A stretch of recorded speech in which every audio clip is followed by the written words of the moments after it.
Up, Morris. It's moving day. Morris, I said jump. Film yang diangkat dari kisah nyata ini berjudul Escape from Alcatraz, dirilis tahun 1979. Film ini menceritakan narapidana yang berhasil kabur untuk pertama kalinya dari penjara dengan julukan The Rock pada tahun 1962. Aktor utama kita kali ini adalah Frank Lee Morris. Frank Lee Morris merupakan seorang residivis kepemilikan narkoba hingga perampokan bersenjata. Morris telah menjalani hukuman di Florida dan Georgia. Ia ditangkap kembali setelah melarikan diri dari penjara negara bagian Louisiana. Morris merupakan bagian dari 2% orang yang memiliki kecerdasan superior. Tes IQ-nya menunjukkan angka 133. Ia dikirim ke Alcatraz pada 20 Januari 1960. Alcatraz sendiri merupakan penjara paling ketat di Amerika saat itu. Dihuni oleh tahanan dengan reputasi paling berbahaya. Kepala penjara mengklaim tak ada yang bisa keluar dari Alcatraz hidup-hidup. Penjara Alcatraz berada di pulau dengan perairan dingin dan arus yang kuat. Jarak daratan terdekat dari pulau itu lebih dari 2 km. Sebelum memasuki sel, seluruh tubuh Morris diperiksa oleh dokter. Bahkan pakaiannya pun dilucuti. Pintu utama penjara Alcatraz menggunakan sistem elektrik yang dikontrol dari ruangan khusus. Morris dibawa menuju sel blok B tanpa membawa dan memakai apapun.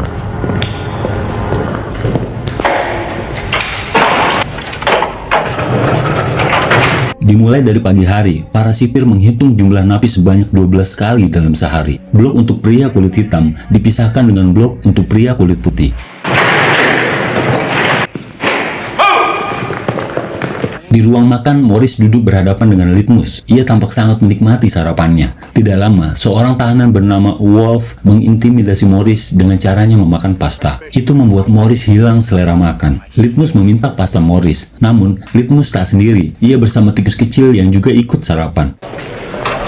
Lalu Morris dan Litmus berkenalan. Namun Wolf kembali mengintimidasi Morris. Selesai sarapan, Morris dipanggil oleh kepala penjara.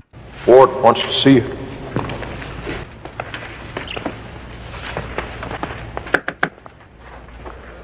Kepala penjara menjelaskan hak tahanan untuk bicara dan bekerja. Namun informasi terbaru dari dunia luar dilarang dalam penjara tersebut. Tahanan hanya boleh dikunjungi 2 kali sebulan. Ia juga menjelaskan bahwa sudah banyak percobaan melarikan diri, namun berakhir dengan penangkapan kembali atau dibunuh.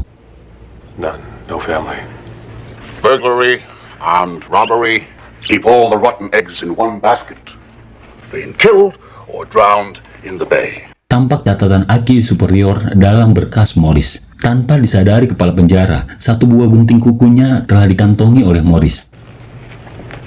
Selanjutnya di kamar mandi penjara, Morris dihampiri oleh Wolf. Wolf menawarkan Morris untuk menjadi pendampingnya. Itu membuat Morris kesal hingga memukulnya dan menyumpal mulutnya dengan sabun. I just found it. Lalu Morris diantar ke perpustakaan penjara. Di sana, ia bertemu dengan English. English dihukum 99 tahun karena kasus pembunuhan 2 orang kulit putih. This is the rock, man. Ia telah menjalani hukuman 10 tahun. English sempat hampir gila saat dia dimasukkan ke blok D. Namun sejak pindah blok sel, English mengubur rencananya untuk kabur. Ia memilih menikmati sisa hidupnya di Alcatraz. Frank. English. Lantas Morris membagikan buku kepada para tahanan. Magazine or a book? Thanks. Moved to LA 2 years. Di tempat olahraga, Morris bertemu Doc, tahanan yang hobi melukis. Doc memperingatkan Morris untuk berhati-hati pada Wolf. Lalu Morris menghampiri English. English menjelaskan kepada Morris betapa sulitnya kabur dari Alcatraz. Tiap besi jeruji memiliki 6 besi kecil yang disatukan ke dalam tabung besi. Belum lagi, para sniper di atas menara yang akurasi tembakannya selalu dilatih setiap hari. Tiba-tiba bel berbunyi. Mereka pun kembali ke sel masing-masing. I'll let rock. Inside, everybody in. Di hari berikutnya, Morris tengah berbincang dengan Doc. Tiba-tiba Wolf datang menuju ke arahnya dengan pisau. Handcuffed?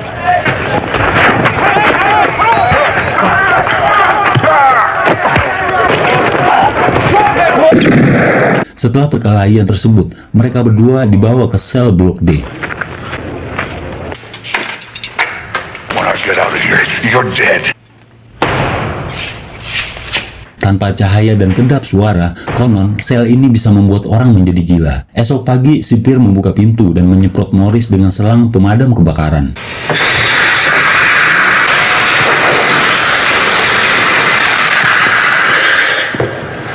Lalu pintu kembali ditutup.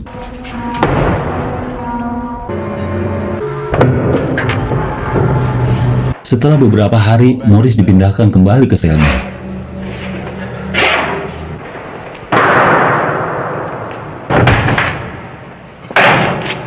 Di dalam sel, Morris dikirimi surat oleh Litmus yang diantar oleh tikusnya.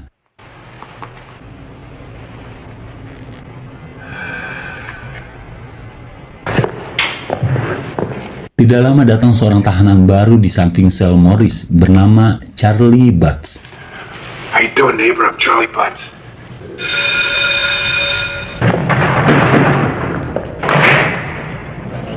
Di lapangan, Charlie berkenalan dengan Litmus dan Doc. Very inspiring. Di sisi lain, kepala penjara berkeliling sel. Lantas ia memeriksa sel milik Doc. Di dalamnya ia menemukan lukisan dirinya dengan ekspresi sangat licik. Merasa tersinggung dengan lukisan tersebut, kepala penjara mencabut izin Doc untuk melukis. Lalu, sipir segera mengeluarkan perlengkapan melukis dari sel milik Doc. Doc tampak sangat kecewa dengan hal tersebut. Painting's all I have.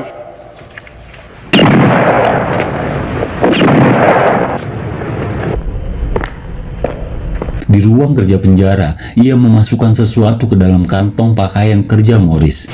By making a new table, I need a... Lalu ia menghubungi sipir untuk meminjam kapak. Tak diduga, kapak tersebut digunakan untuk memotong 3 jari tangan kanannya sendiri. You come over here for a minute. Semua orang tampak syok melihat kejadian tersebut. Get him out! Everybody, back to work! Let's go!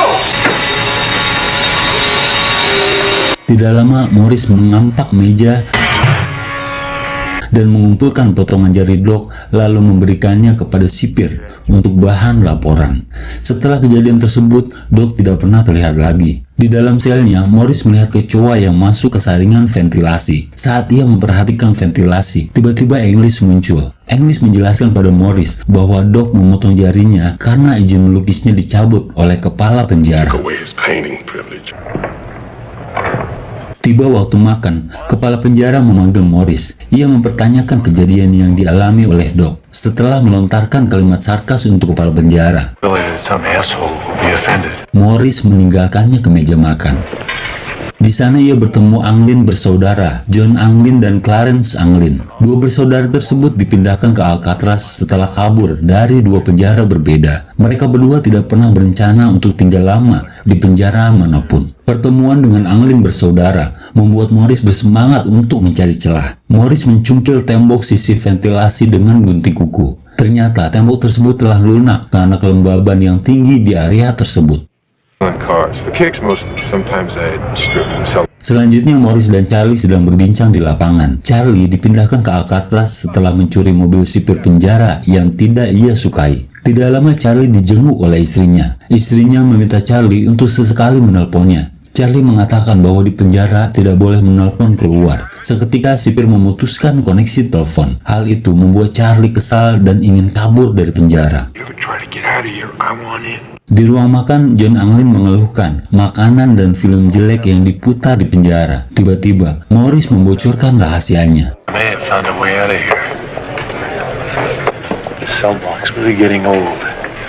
Morris menugaskan John Anglin untuk mencuri beberapa jas hujan dan lem untuk membuat rakit dan pelampung. Hal ini telah ia pelajari dari majalah populer mekanik. Tujuan mereka kabur adalah Angel Island, sebuah pulau kecil dekat Alcatraz. Morris menugaskan Charlie untuk berjaga saat ia menggali, begitupun sebaliknya. Lalu mereka semua sepakat dengan rencana tersebut. Selanjutnya Morris menggali dan Charlie mengawasi penjaga. Namun ia menemukan masalah baru. Ternyata tembok sisi dalam ventilasi lebih keras dari sisi luarnya. Gunting kuku yang kecil membuat tangan Morris tersiksa. Di ruang makan ia menceritakan masalahnya tersebut. Namun tiba-tiba Morris mendapatkan ide. Ia segera mengotori sendoknya dan meminta sendok baru. Sementara John Anglin mengalihkan perhatian sipir dengan berpura-pura meminta pekerjaan di bagian dapur. You goddamn right I can cook. Hey, I used to be... Akordion pesanan Morris telah sampai. Tidak lama, English muncul. Morris bertanya pada English cara menyatukan logam di dalam sel. Namun English seolah meragukan rencana Morris untuk kabur. Planning on going somewhere. If I'd known when I sliced my tendon. Selanjutnya Morris meminta koin pada Litmus dengan menukar 10 kumbang untuk tikusnya.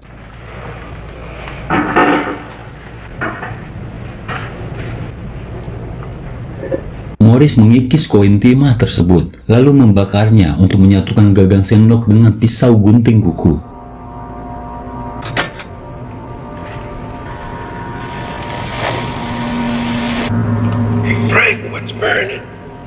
Setelah berhasil, Morris mulai mengikis tembok. Namun, asap dari pembakaran itu menyebar hingga keluar selnya. Tidak lama sipir datang. Sipir mencium bau hangus tersebut. Namun Morris mengatakan bahwa ia tak mencium bau apapun. Working nights really gets to you after a while. Setelah sipir pergi, Morris kembali mengikis tembok.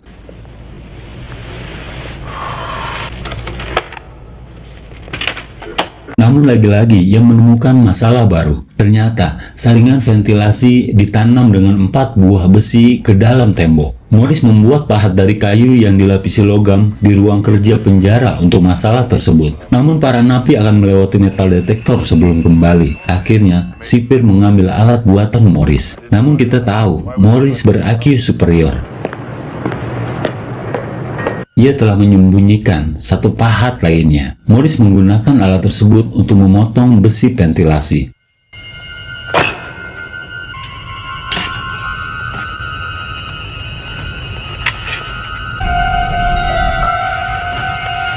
Hari demi hari berganti. Morris, John, Clarence, dan Charlie terus menjalankan rencana mereka.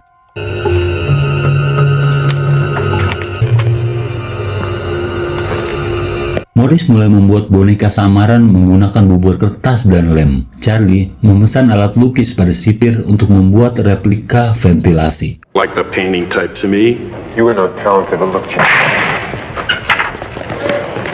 Clarence mengambil rambut dari pangkas penjara tempat ia bekerja. Setelah bentuk boneka selesai, Morris mengecatnya dengan warna yang disesuaikan dengan warna kulitnya. Lalu ia menempelkan rambut-rambut yang sesuai dengan rambutnya.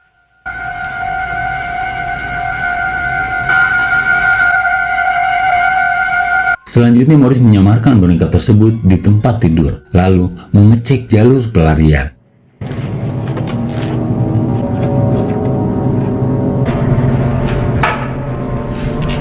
Tidak lama sipir mulai berpatroli, namun Morris telah menaiki ruang mekanik sampai di lantai 3.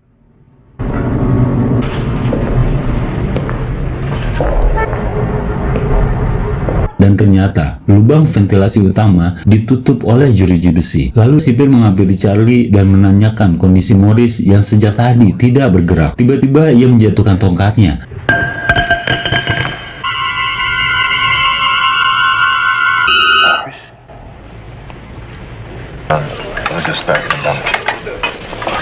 Mereka membahas progres rencana pelarian di ruang makan. Sejauh ini, progres berjalan lancar. Morris dan John memasuki tahap selanjutnya, yaitu membongkar jeruji ventilasi utama. Ternyata itu tidak mudah, karena penutup ventilasi direkatkan dengan paku besi. Mereka membutuhkan pipa, bor, dan senter untuk membongkarnya. Di ruang kesenian, Morris menugaskan Litmus untuk mengambil mata bor dengan imbalan makanan penutupnya. Setelah acara selesai, Morris mengambil kipas angin kecil dari meja. Morris menggunakan motor kipas angin tersebut sebagai bor untuk mengikis paku besi.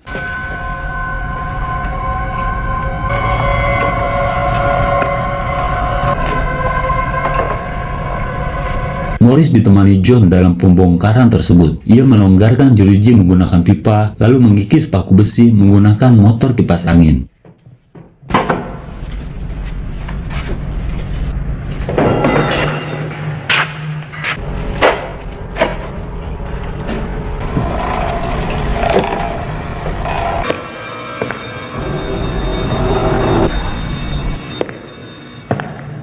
Di hari berikutnya, Morris menanyakan progres pembuatan rakit pada John. Ia menargetkan hari Selasa rakit tersebut akan beres.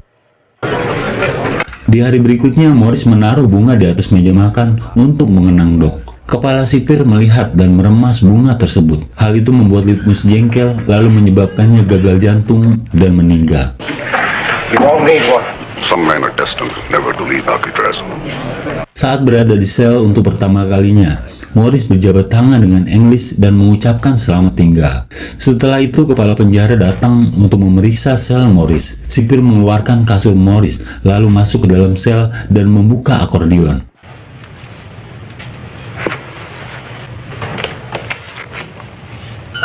Beruntung, replika ventilasi buatannya tidak disadari oleh kepala penjara. Setelah mengecek akordeon, tidak lama kepala penjara pergi.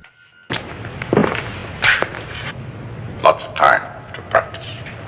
Lalu kepala penjara menugaskan sipir untuk memindahkan Morris pada Selasa pagi. Hari berikutnya, Wolf bebas dari Blok D dan mengancam Morris.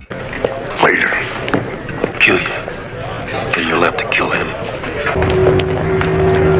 Pada sore hari di lapangan, Wolf berencana untuk membunuh Morris dengan pisau dari napi lain. Beruntung English menangkap Wolf dan membawanya ke tangga. Where are you going, Wolf?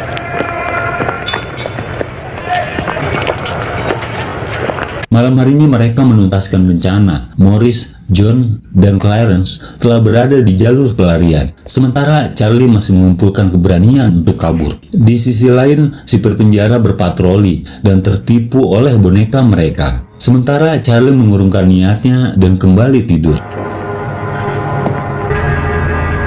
What?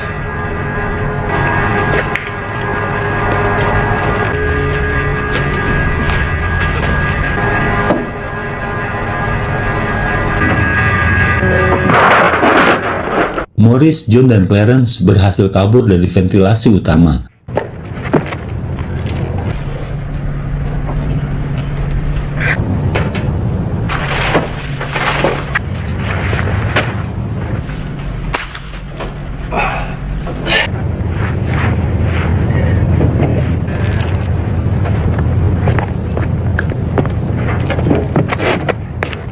Tiba-tiba Charlie memberanikan diri untuk kabur, namun Charlie menginjak kabel dan membuat konsleting.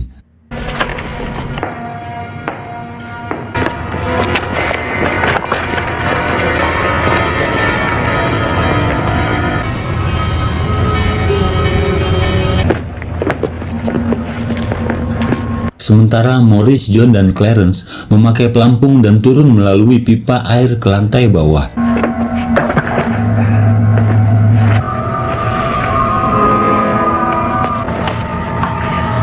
Lewati pagar berkawat dan berlari melewati kebun menuju sisi pulau.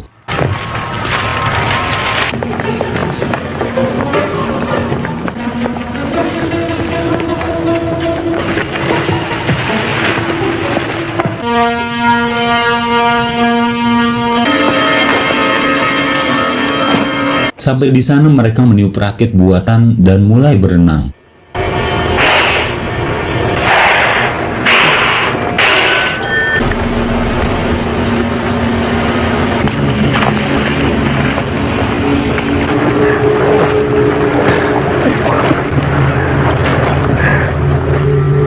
Esok paginya sipir berpatroli dan Charlie sudah kembali ke dalam selnya. Namun saat sipir membangunkan Morris, Up, Morris.